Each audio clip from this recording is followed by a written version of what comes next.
Let's talk about myth, magic, and steel, but also metal, because that's fun. Sitting around with time to kill. You are now watching Music the Lifeblood's Vinyl Thursday. Minutes till we lose control. So we go out. Hey guys, this is Dustin from Music the Lifeblood. Welcome to Vinyl Thursday. So, Savage Master is one of those bands I've had a peripheral awareness of for a little while, whatever it's been. I just haven't sunk my teeth into the band. I was probably busy listening to Dawkins and Gorgoroth, as one does, because they're great. I love both of those bands. But anyway, I picked up a copy of Savage Master's 2019 album, Myth, Magic, and Steel, and I absolutely love it. So, here it comes. It's the Savage Master, Myth, Magic, and Steel episode of Vinyl Thursday.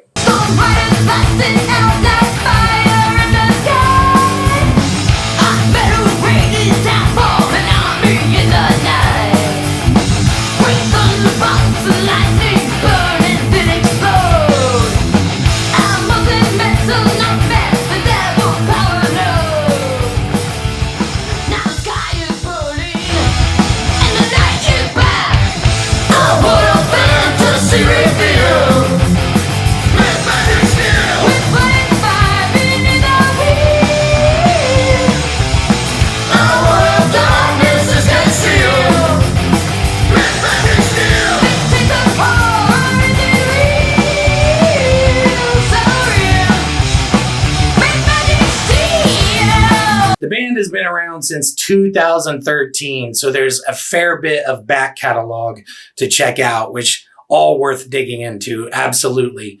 Right now, production-wise, I'm leaning towards the first album as one of my favorites, especially the drum sound. I think just absolutely killer on that album. But like I said, it's all worth digging into.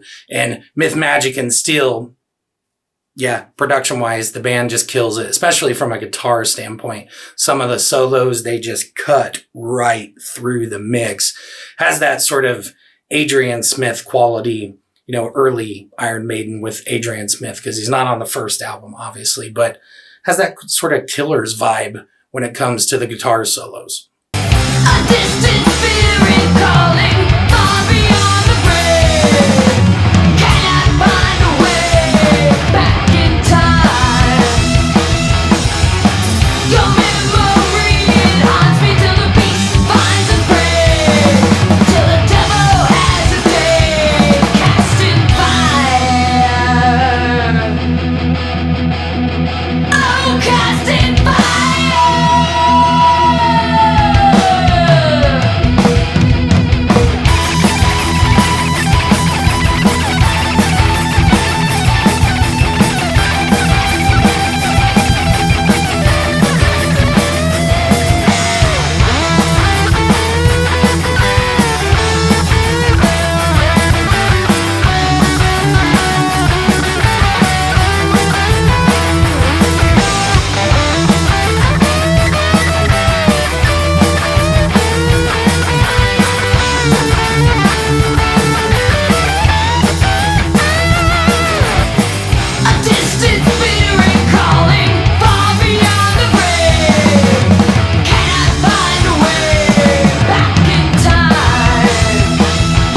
Speaking of Iron Maiden, new wave of British heavy metal, Savage Master is really steeped in paying homage to the new Wabbam sound. Now, I mentioned Killers, obviously, and I would say everything pre Somewhere in Time.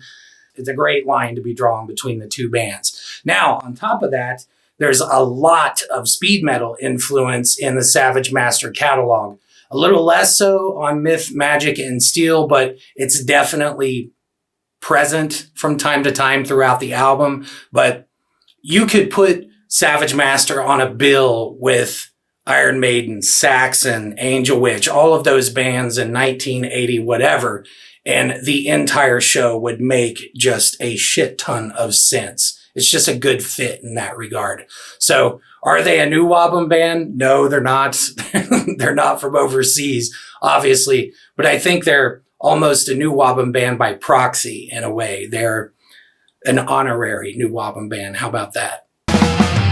Mystery of black magic, caught in a witch's spell, lost in the days of a fairy tale.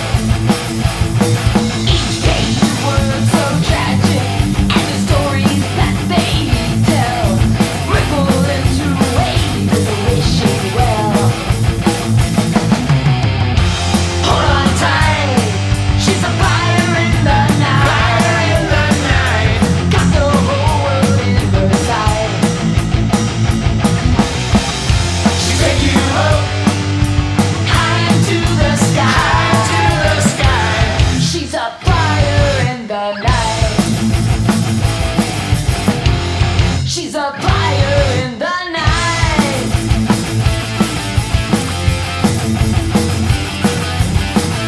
Now, we all know that there's this massive bloom of trad metal bands that are paying homage to the genre, especially the new Wabam sound. But there's other things happening inside of the Savage Master's sonic palette. Occasionally, I hear stuff like Accept, Witchcross would be a great comparison, and even stuff like Grim Reaper. I mentioned there's a little bit of a speed metal sound in Savage Master, but the great thing about the band is that none of it ever comes across as being obnoxiously derivative and dim-witted. You know, there's a lot of bands that it's just, will you please stop? You know, because it's just a carbon copy of something that came before them.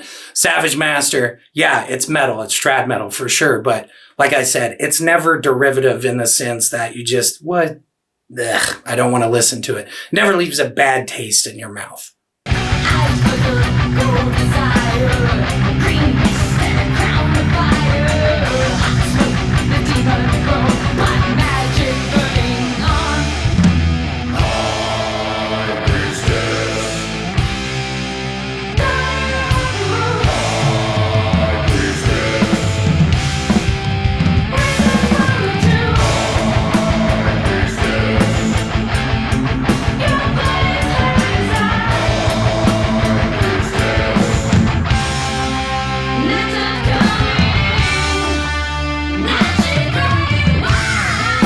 I've gorged myself on as much live Savage Master footage as I've been able to the last couple weeks. I absolutely love them from a live standpoint.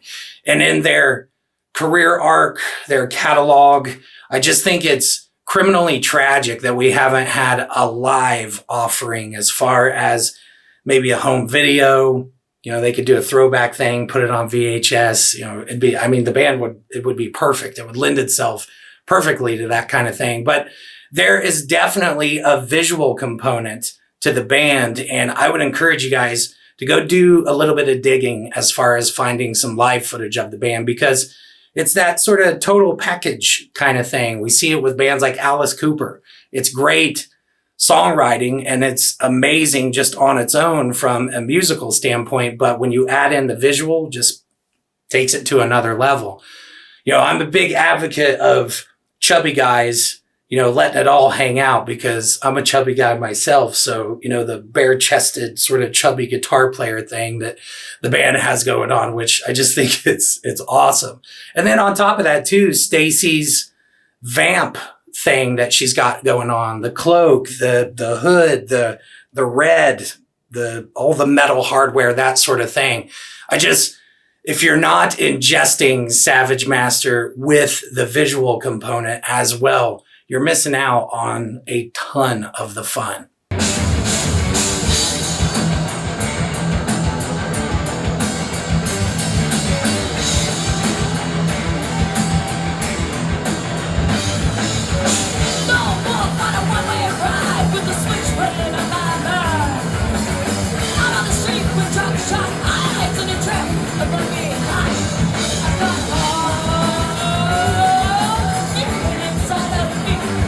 I got a look at me and a knife that's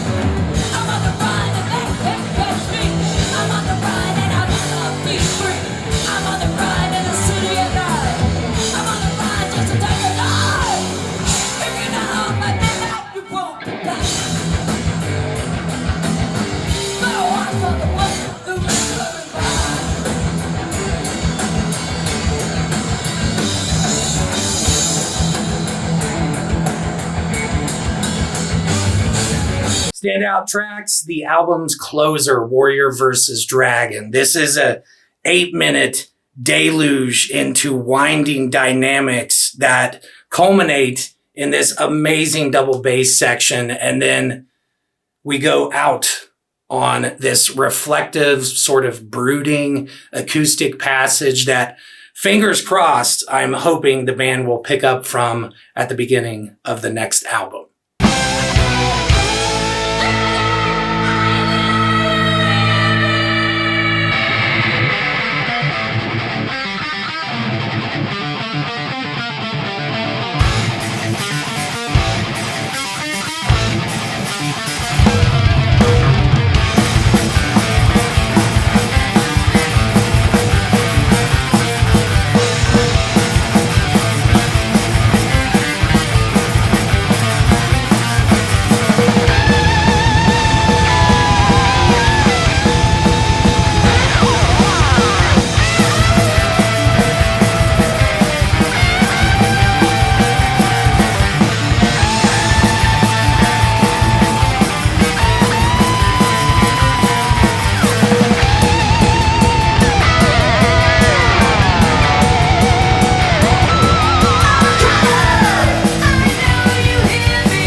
Lady of Steel is a triumphant jaunt into the virtue of metal chicks slaying all naysayers. I think that's a good way to put it.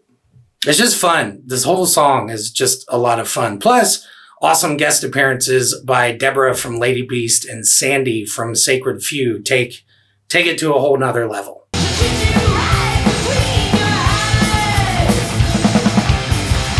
Lightning strike! Goddess revealed!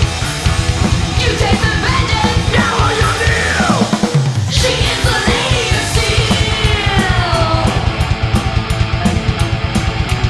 Lady of Steel!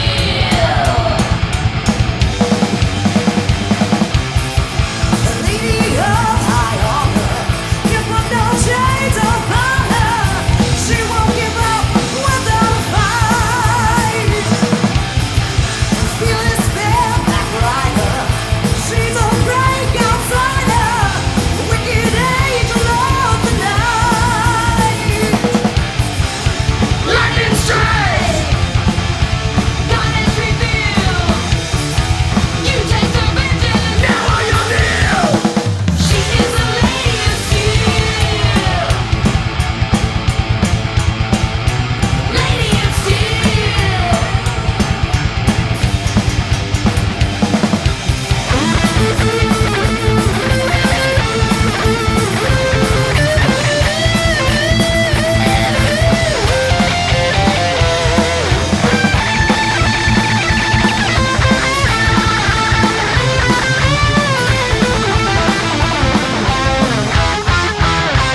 Currently, my favorite song on the album is The Owl. If you can imagine, Fear of the Dark meets Angel Witch meets The Zoo. This is what that would sound like. I wonder if Maiden, the Scorps, and Angel Witch have ever played a show together. They could get Savage Master to play too. That'd be a great bill. Anyway, The Owl. This song is really good.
Let's check out some of the pressing info and some other fun little ditties connected to the album. Little ditties. Ditties. That's a weird word. Okay, guys, first thing up is Myth, Magic, and Steel was released on Shadow Kingdom Records. Here's a quick shot of the splash page, whatever you want to call it, the first page that you're going to see when you go to the website. These guys are amazing. I did an episode of Vinyl Thursday quite a while back. It's been a few years at this point. A band called The Haunt, their Luminous Eyes EP. The Haunt releases stuff with Shadow Kingdom Records as well. So I would say Hell's Headbangers and Shadow Kingdom Records are probably, at least in my opinion, top of the heap when it comes to not only trad metal, the resurgence that we're having right now, the bloom, if you will. I think that's what I called it earlier in the show. They just really, really do it well as far as the label roster for both of them. And then on top of that too, just how affordable it is. You don't get gouged on the price. You know, it's a great price considering all of the stuff that you get with the albums, the premiums, you know, that sort of thing, whether it's matte finish covers, inserts, posters with it, boutique, fancy colored vinyl, that sort of thing. Shadow Kingdom Records is one of those labels that just knocks it out of the park every freaking time. So anyway, go check out their online store. It's absolutely badass. And then here's a quick shot of Savage Master's Bandcamp. There's the Myth, Magic, and Steel release page, whatever the hell you want to call it. You get a little sneak peek of the artwork right there. This album was really affordable, guys. I tell you that right now. And then just a quick little, hey, check this out sort of thing. Oh, look at that. There's a nice little review of Myth, Magic, and Steel down there at the bottom. Oh my God. You guys should go check it out. I try not to be too long-winded and verbose in stuff that I post on Bandcamp as far as reviews. You know, I'm kind of a smart ass anyway, so I don't know. I have fun when I leave album comments on Bandcamp. But anyway, there's a release page for it.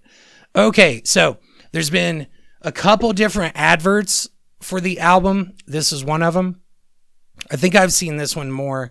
Right there, there's a quick rundown of what's going on with the release. You can see the pressing numbers on there with everything, and then who released all of the individual different variants, color, whatever you want to call it. So first one we got is Dragon's Breath. That was limited to 1,200. That's the one I got. I just thought it looked neat.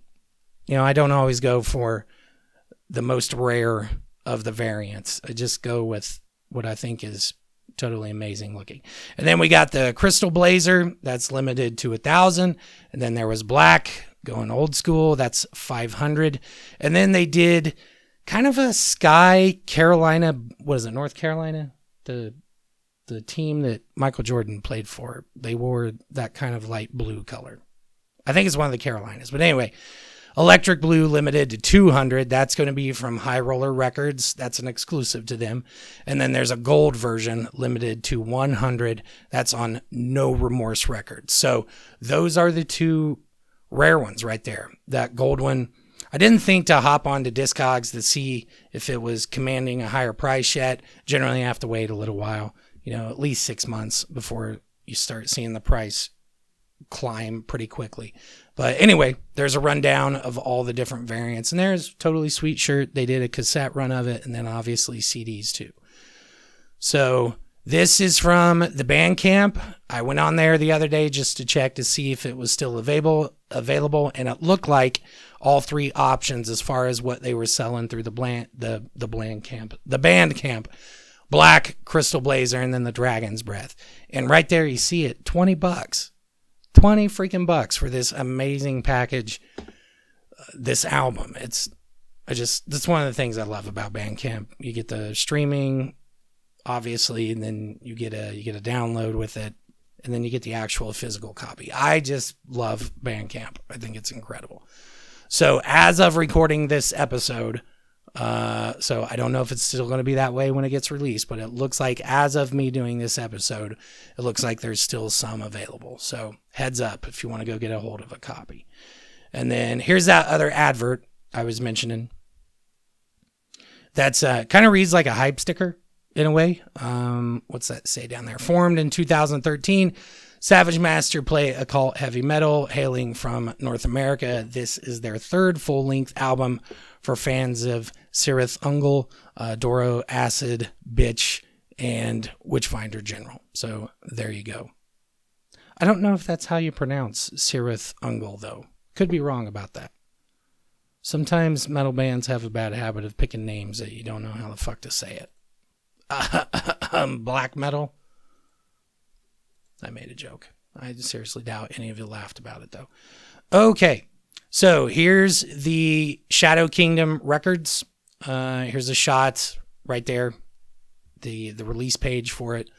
$18.99 at the Shadow Kingdom website, and it looked like, as of recording this, all three variants, as far as non-exclusive variants go, it looks like they were all still available. So if you want to get it for like $1 cheaper, you can head over to the Shadow Kingdom website. But I would go with Bandcamp because you get the streaming, and that's definitely worth $1 extra in my opinion. And then here's the HR records. This is the one that was the electric blue one, by the way.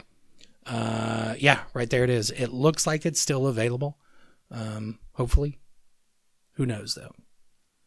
And then let me double check this because I want to make sure. Yeah, that's High Roller Records. I think I just said HR, but yeah, High Roller Records. And then we have the No Remorse Records release of this. I couldn't find it on the No Remorse Records online store. I'm guessing that means it sold out. But this is, I believe this was a Facebook post about the release of the album. So we can't actually confirm that, yeah, they did release it. Once in a while when I do these episodes and there's, it could be like an overseas distributor or something like that, whatever the case is. Sometimes you go to you look for a release page on their online store and just nothing gets turned up. I've noticed that from time to time. So it looks like, yeah, they actually did sell them, but only with 100 copies. I'm sure it went super duper quick. And that's the gold version right there. But anyway, there's a shot of, I believe it was a Facebook post about the album. Okay, and then next up, let's talk about this cover. So there's a good look at it. Awesome illustration. definitely Frank Frazetta influenced, more than influenced, I would say. The dude that did this is absolutely paying overt homage to Frank Frazetta. But there's the actual album cover. So the guy that did this, he's an artist named Mike Hoffman. I checked out his website. He's got an eBay store we'll take a look at here in a second. But this is his Instagram profile. So right there. Mike Hoffman, an active and prolific artist, writer, musician. So I hear, exclamation point. Ah, ha, ha, cute joke. Check out my eBay store for fantasy horror, sci-fi witches, tiki, and mermaids. There's the eBay store link right there. And then you can see, oh, check that out. Stacy Savage, the singer. She's following him. And then followed by Shadow Kingdom Records too. So let's check out some of this guy's art. So I've talked about my older brother, Derek. He's sometimes co-hosts Conversations from the Pit with me. Derek is an illustrator. He's a designer and illustrator. That's what he does. And Derek takes Frank Frazetta very seriously, very, very seriously. So it was fun kind of having a little bit of back and forth about this guy's style of illustration with Derek. There's a great shot right there of, I think that's Vampirella. Stacy's got that vibe, that Vampirella vibe, the long black hair, red, that sort of crimson red highlights with their outfits and stuff like that. So anyway, this looks like it's pencil drawing with him. Dane is totally amazing. Again, this is on his Instagram. I pulled all these off there. There's an awesome looking one. You can definitely see the Frank Frazetta influence there in the anatomy and physiology of the girl right here. Especially, the way the muscles are highlighted and just, it just screams Frank Frazetta, which I think is cool. It's neat. Here's another one. I think this was probably my favorite one. This one's called The Magic Pool. Thought it looked really, really neat. You can see his signature down there. Very, very obviously Frank Frazetta influenced. I don't know if you guys have ever looked up, illustrations of Frank Frazetta and seen his signature on stuff, but that is very Frazetta-ish. And then here's a couple more. I thought this one was neat. Super cool. Serpent lady.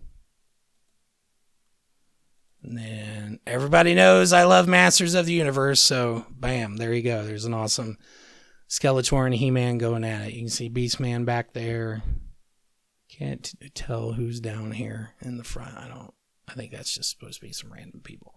But anyway, yeah, everybody knows I like Masters of the Universe, which, by the way, Masters of the Universe, I could see someone listening to Savage Master and just staring at their Masters of the Universe collection.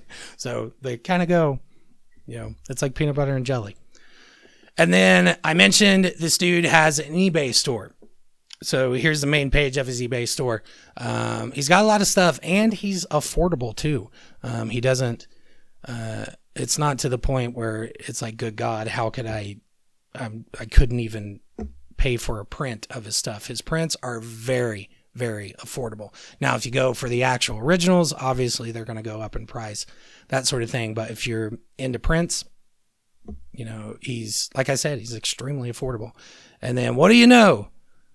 There it is. There's a print of the cover illustration for Myth, Magic, and Steel. So the Dungeon Masters 16 by 20 fine art print, $24.95 plus the shipping. That is not bad. So if you're sort of an Omega level Savage Master fan, and everybody knows that I collect posters. You guys see them in the back, stand on the wall behind me on Vinyl Thursday, and I put stuff up, little videos and stuff like that every now and then. But if, like I said, if you're an Omega level Savage Master fan, this would be badass to have. Pick up a print of this, and then when you go see the band, if you're an autograph hound, I'm just not into it, never have been. But if you're an autograph hound, this would be badass. Get the band to sign this. Maybe sign it in red, because the red is going to pop over the top of that illustration. That'd be a great piece to have in your collection. You know, you guys have heard me mention it before. I'm not an autograph hound. I have a couple things signed by Bruce Kulick, which, you know, I felt was sort of necessary as far as how much I'm into Kiss, that sort of thing. But the only other one that I would really like to have was, I just have always wanted an Eric Carr autograph, but obviously it's probably not going to happen because he passed away. Was it 1991, I believe? So, kind of a bummer. Definitely a bummer in that regard. But yeah, like I said, if you're really into the band, this would be a badass piece to put in your collection. Get the band to sign it at a show. When shows start happening again, this would be amazing. And then, like I said, this print is cheap. This dude is not gouging you on the price. I would imagine that's on nice, heavy stock, you know, photo quality printed paper, that sort of thing. It would just, that'd be cool. It'd be amazing. But anyway, there's one more shot of his Instagram. So MikeHoffman.com is his Instagram handle. And then he's got an eBay store too. So go check this guy's stuff out. And then here's a couple little things. I just thought these were cool. These were press pictures. This one's neat. Awesome picture of Stacy in the foreground. And then you can see Adam, Brandon, Larry, and John all the way back there. You know, putting out the vibe, I guess. That's what you want to call it. I love press photos. You know, I come from you know, I'm at the tail end of Generation X. I was born in 1979. And, you know, press kits were a thing with bands. You know, whenever you could occasionally get a hold of a press kit by a band that you liked, this would be something that would be in a press kit. Say they're, I don't know, looking to get a hold of promoters to book shows, things like that. A lot of the time bands would, you know, send out these little press kits, maybe like a, you know, whether it was a cassette or a CD or a 7-inch single, to be able to send to promoters or venues of places they wanted to play. So you'd have something to listen to, get a visual with the band, that sort of thing. So these things were huge for the longest time, decades and decades when it came to music collecting. And, you know, especially, you guys know I'm a Kiss fan. I was talking about Eric Carr and Bruce Kulick a minute ago. Some of the Kiss press kits, good Lord, they command some serious prices at this point. It's absolutely nuts. But this is that. Looks like a press photo. And what this does is this communicates to whoever sees it what kind of band Savage Master is. You know, as metal fans, we put a really heavy-handed emphasis on the font that a band chooses to put their name in. You know, and there's all the jokes about, you know, black metal and death metal bands having band logos that are just absolutely unintelligible. You can't even fucking read it. You don't even know what's going on with it. So, you know, you look at the font, the logo that Savage Master has chose, and that tells you everything you need to know about the band. That band is going to be metal, probably in the vein of Iron Maiden, Saxon, Accept, stuff like that. That font says it all. And then the combination of the picture too, which it's a really cool picture of the band. And then I thought this one was really neat. Saw this popping up from time to time. This is from prior to Myth, Magic, and Steel, but still, it's a really, really cool photo of the band. You know, the red on Stacy's cloak really, really pops. You know, Savage Master is one of those bands that they're really doing it. They're really going to town as far as the visual goes. And it's neat. It's neat to see bands at that level that are, you know, taking that much care into putting that much care into the visual. You know, I was, think of Midnight. You guys know I'm a huge Midnight fan. You know, Athnar and Vanek and SS with their Executioner's hood. So it's cool. It's just the visual. It's awesome looking. You know, it would have been amazing to have this band when I was, 12, 13, 14 years old.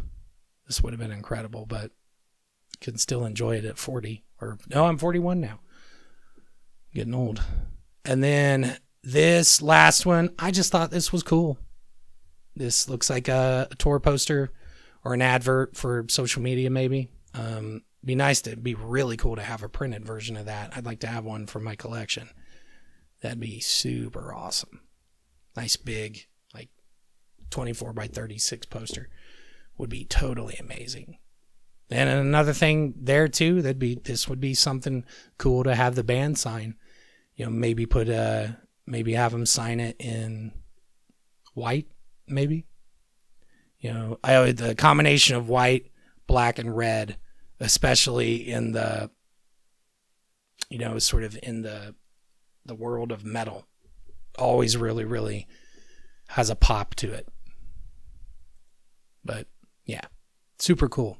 Awesome tour poster. And then one more look at this one. I just think it's cool. It's neat looking. Putting out the vibe. Says or shows you everything you need to know about the band. You know, pictures don't speak per se, but yeah, they communicate. But yeah, really, really, really great shot of the band.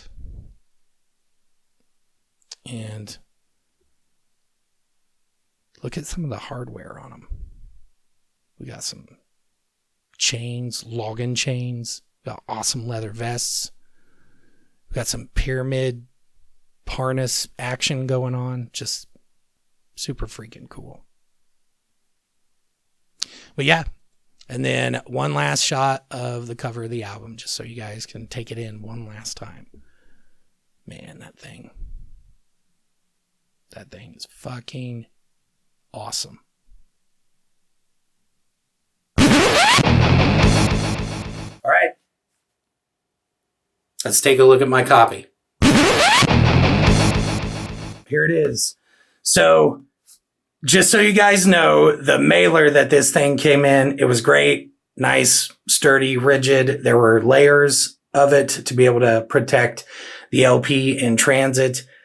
It had, the actual mailer itself had some dings on it too. I could tell that it probably had a rough day as far as being sorted and putting on the truck, that sort of thing. But with the layers that were in it, the LP is fine. The actual vinyl itself is great. The cover is in great condition, that sort of thing. So if you're ordering from Shadow Kingdom Records, just know not only do they know how to do vinyl, but they also they know how to handle vinyl to be able to get it to you in good condition. But man, I wish I would have kept a mailer, but you know, it is what it is. All right. So first thing, let's check out this hype sticker.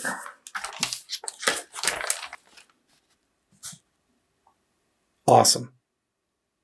Straightforward, to the point, screams metal. Dark female fronted heavy metal for fans of Sirith Ungol. Again, am I pronouncing that right? You guys can let me know.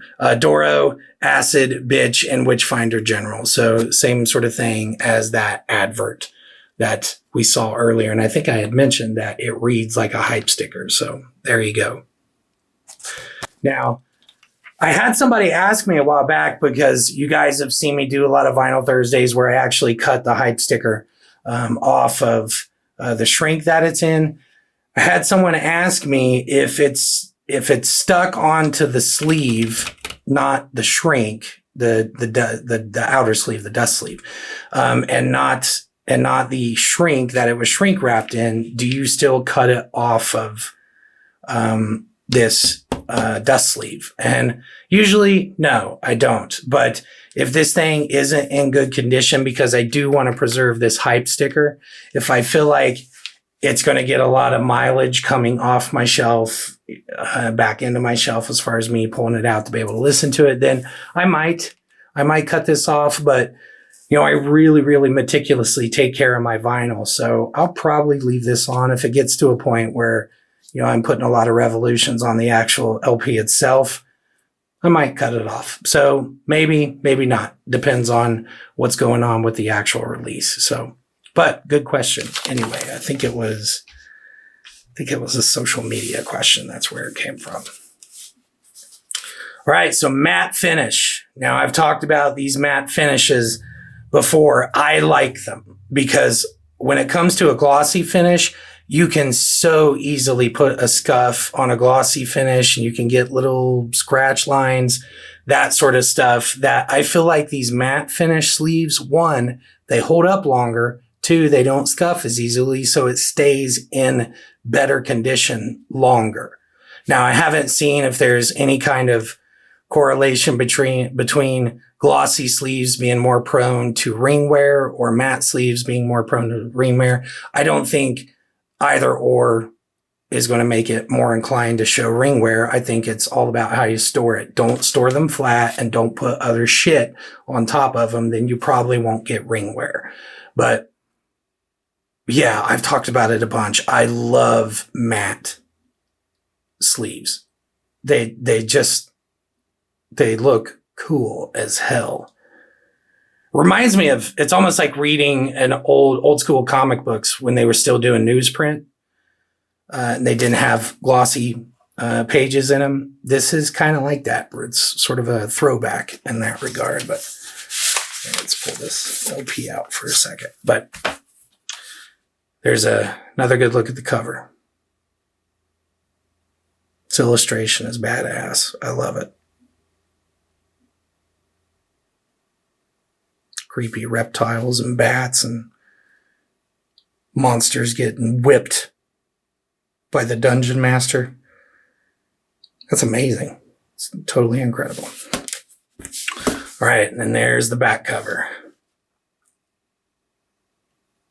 You know, I would have been okay with this being the cover because I think it communicates everything you need to know, just like the other one does.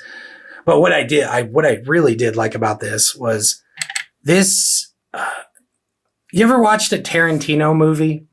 And the way Tarantino usually does his credits, it's usually in an old throwback style, the way that he rolls his credits through the beginning of the movie. It has that sort of quality. It's like what I would imagine old horror illustrated magazines and things like that. I read a lot of old school horror and science fiction story magazines. You know, this sort of throwback, less crammed, it's just the art style is done in a way that it's not just like 10 pounds of meat in a 5 pound, sausage casing. That's the thing that I always think about. 10 pounds of meat in a 5 gallon bag or a 5 pound bag. That's, what I think the old saying is. But anyway, it's not crammed to the point that you can't tell what the hell's going on. It's not so dense with visuals that it doesn't take advantage of negative space to the point where it allows whatever the focal point to be able to pop on that. And to me, this back cover reminds me of this because they are using negative space from a layout standpoint to be able to drive the point home, a little better with a more clear vision of what it is they're wanting to communicate visually. But, it reminds me of stuff like this, which, by the way, this is a really good magazine. So if you guys ever get an opportunity, check it out. It's awesome. Yeah. But yeah, this almost looks like it could be like one of those old school horror book covers, where it's tale of some witch, that sort of thing. This is like, it's in that same ballpark and it has that old school throwback sort of vibe to it. So we got a gatefold too. It's awesome. Again, here, just like I was saying, that sort of old school fantasy, sci-fi, horror vibe to everything that the band is doing.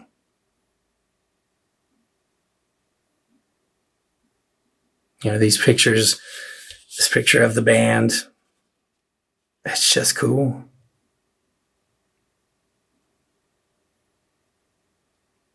That's a cool picture of Stacy. It's neat. Wonder what's going on with that sword. That thing looks cool. Looks heavy. It's neat. And there's another one, crystal ball.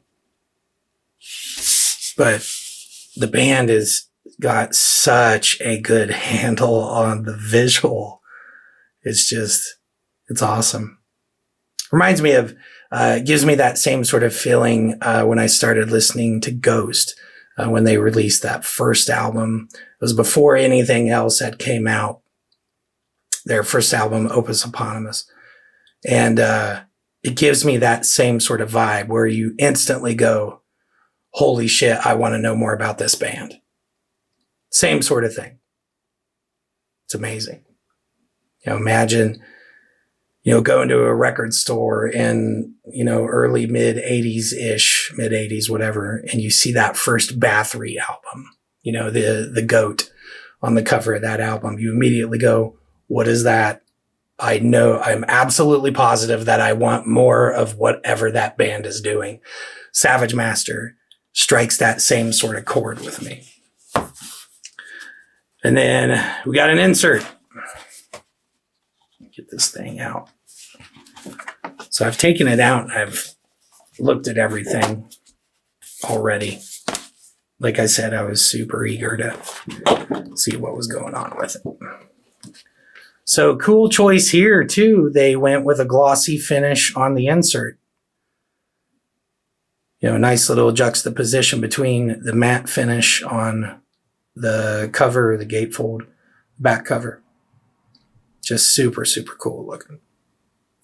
And then there's that, we were talking about that press photo of the band. It's neat looking. Try not to have too much of a glare on there. Sorry, guys. It's hard when you got lights in a small room. Just awesome looking.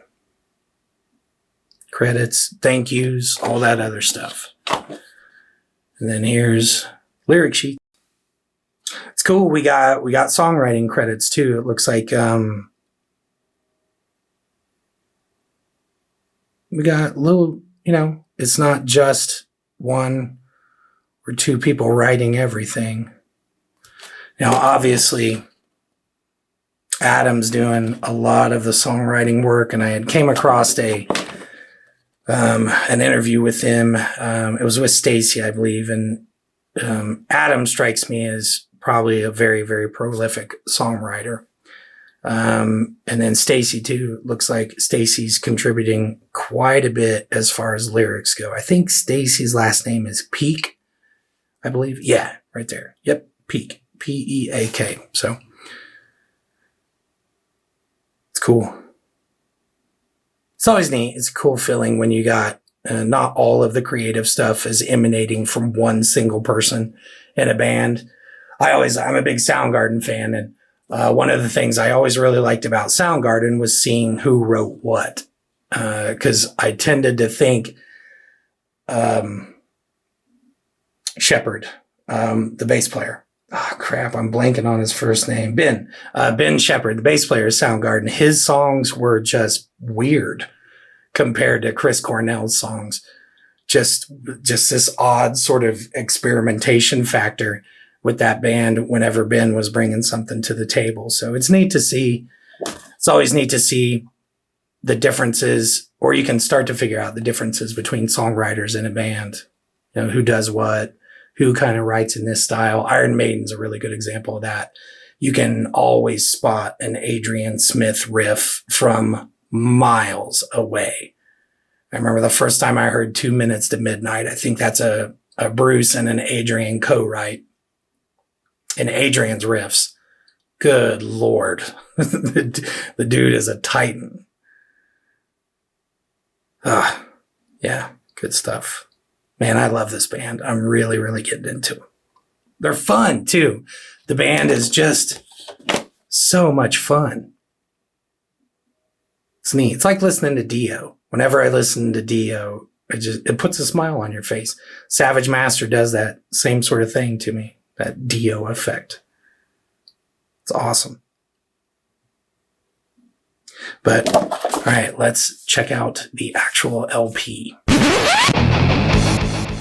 I'm really excited to show you guys what it looks like. It's just killer, absolutely killer. It's I think they were calling it Dragon's Breath, the coloring on it.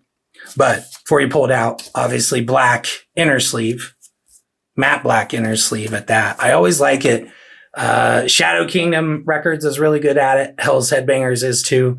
The inner sleeves match the visual of everything else. It'd just be, you know, I wouldn't get mad if it came in a white inner sleeve. That wouldn't bother me.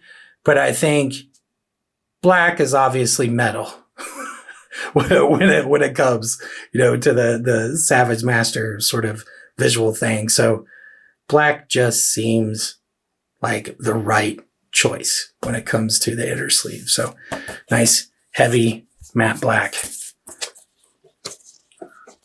All right, you guys ready? Da, da, da, da.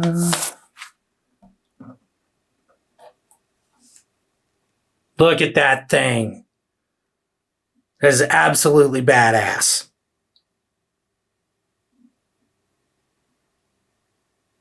Oh, I love it. I love it. I'll take a backlit picture. That way you guys can see what it looks like. So you can see how much the splatter effect pops on this thing. But man, oh man, is this thing cool looking.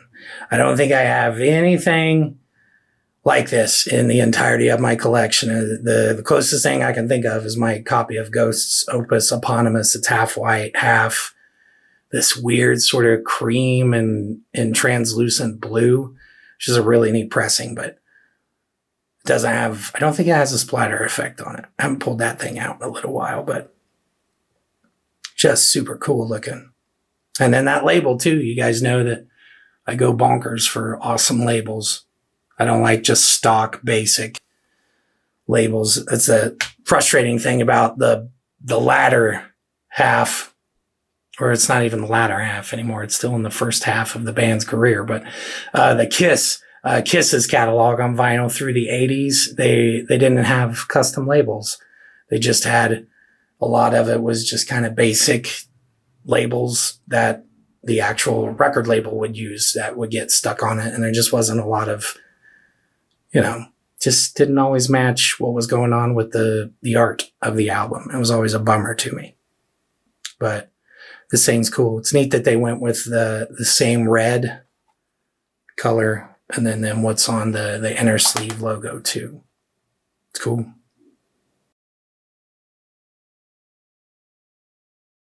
But that's side B. And then there's side A. My neighborhood's really busy today. There's a lot of noise outside. God, it's cool. It's really, really, really cool. It's neat looking. It's not 180 gram, maybe 110. I think it's not a double press, quote unquote double press. It feels closer to 110.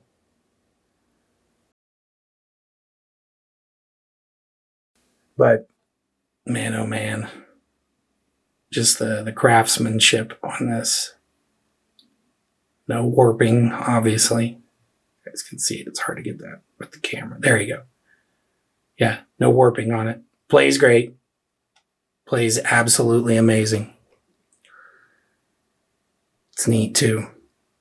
God, what a piece of art. So awesome. I love it. I love vinyl. All right, let's take one last look at everything. Let's do the cover again. Great artwork. Dude killed it. Good choice by the band too.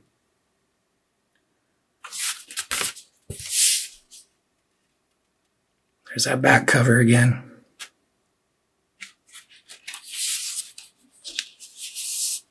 Killer gatefold. Just awesome. Love it. It's cool that they went with the the sort of brick looking background to match the building behind them. Maybe that's a church, maybe it's a mausoleum, I don't know. But badass. I love that picture of Stacy. It's awesome. She looks like she's about ready to whoop some ass. Super cool. And then let's check out this insert. Again, sorry about the glare, guys. It's hard. This room's not that big, so lights are fairly close to the table. It's awesome.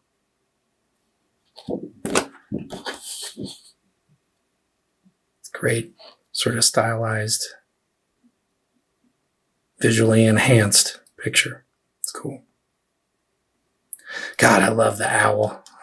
I think I mentioned it. It's my favorite song on the album right now. Just awesome. Kind of a Fear of the Dark vibe at the beginning of it, like I mentioned. It's cool as hell. And then one last look at the LP.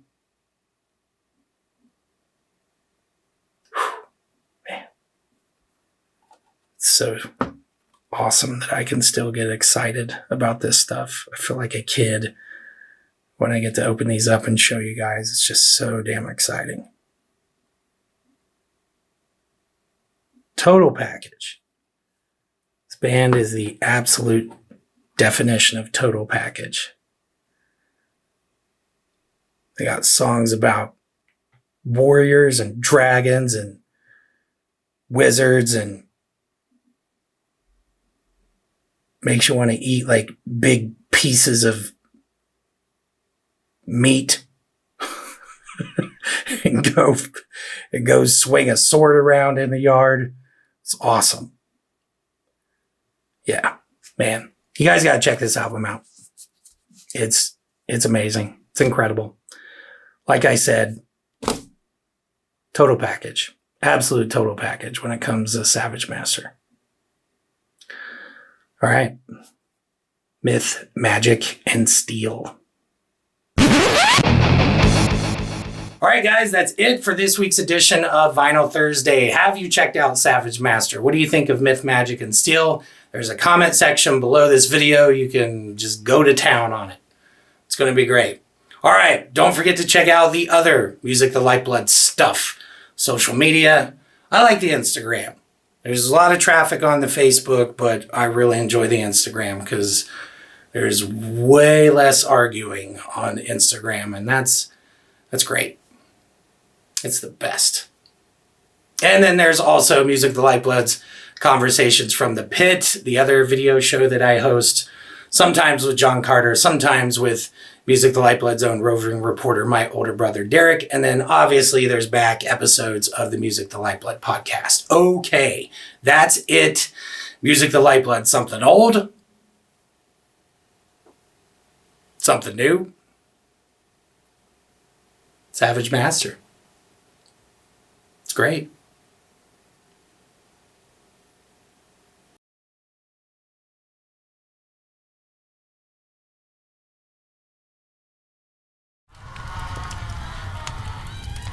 Hey kids, this is your old buddy, the Devil.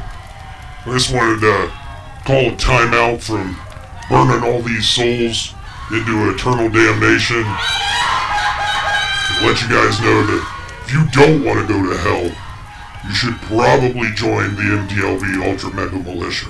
You can do that by taking part in the MTLB-ULTRA-MEGA Value Exchange. You see, you get all of this free MTLB content, and then you get to decide what it's worth to you. And then you exchange that value with Music the Lifeblood. So if it's going to be money, you want to go the money route and be like, this fucking episode is worth $10. Sweet. all you gotta do is PayPal that over to musicthelifeblood@gmail.com, or you can do reoccurring installments at patreon.com/musicthelifeblood. You know, kind of like you were dating. It's a regular sort of thing. You don't want to be like all these guys. 'Cause they're gonna fucking burn in hell for the rest of eternity. And you guys don't want to burn in hell for eternity. But also, if you ain't got money right now, you can just share some Music to Lifeblood content on social media. That'll be fun. That'll keep you out of hell. And if you guys do take part in the MTLB Ultra Mega Value Exchange, you'll be a part of the MTLB Ultra Mega Militia. That'll probably get you into heaven. You can go hang out with my old buddy Jesus and his dad. They're pretty fun. They like to have a good time.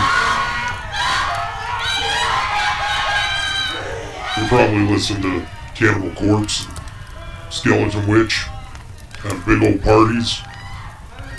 Well, I'm down here with all these other guys that didn't take part in the MTLB Ultra Mega Value Exchange,